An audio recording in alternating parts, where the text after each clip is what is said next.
Tehran সহ কয়েকটি শহরে যুক্তরাষ্ট্র ও ইসরায়েলের যৌথ হামলার জবাবে মধ্যপ্রাচ্যের দেশ বাহরাইন ও কাতারে মার্কিন সামরিক ঘাঁটি লক্ষ্য করে ক্ষেপণাস্ত্র ছুড়েছে ইরান। বার্তা সংস্থা এএফপি জানিয়েছে, বাহরাইনের রাজধানী মানামায় বিস্ফোরণের শব্দ শোনা গেছে। এই মানামাতেই যুক্তরাষ্ট্রের পঞ্চম নৌবহরের সদর দফতর অবস্থিত। পারস্য উপসাগর, লোহিত সাগর, আরব সাগর এবং ভারত মহাসাগরের কিছু অংশ জুড়ে এই নৌবহর কাজ করে।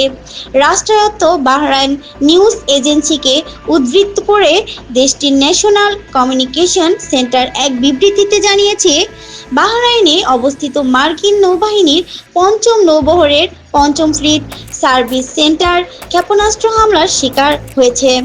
তবে এই হামলায় ক্ষয়ক্ষতির পরিমাণ এখনও জানা যায়নি।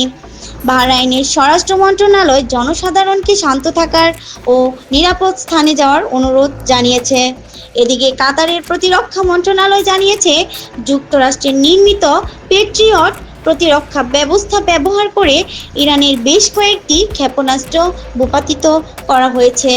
মন্ত্রণালয় এক বিবৃতিতে আরও বলেছে, পূর্ব অনুমোদিত নিরাপত্তা পরিকল্পনা অনুসারে হুমকি শনাক্ত হওয়ার সাথে সাথেই মোকাবেলা করা হয়েছিল এবং কাতারি ভূখণ্ডে পৌঁছানোর আগেই সমস্ত ক্ষেপণাস্ত্র প্রতিহত করা হয়েছিল।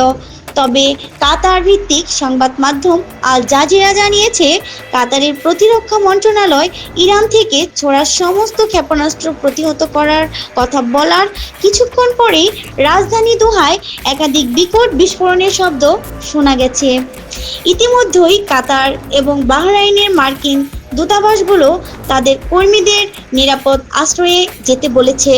একই সঙ্গে ইরানে যুক্তরাষ্ট্র ও ইসরায়েলি হামলার পর ওই দেশগুলোতে বসবাসকারী আমেরিকান নাগরিকদেরও একই কাজ করার পরামর্শ দেওয়া হয়েছে। এই দূতাবাসগুলো দুটি পৃথক বিবৃতিতে পরবর্তী নির্দেশ না দেওয়া পর্যন্ত সব আমেরিকান নাগরিককেও একই কাজ করার পরামর্শ দেওয়া হয়েছে। মূলত মধ্যপ্রাচ্যে অবস্থিত সবচেয়ে বড় মার্কিন সামরিক ঘাঁটি কাতারে অবস্থিত আল উদেইদ ঘাঁটিকে লক্ষ্য করে এই হামলা চালায় তেহরান।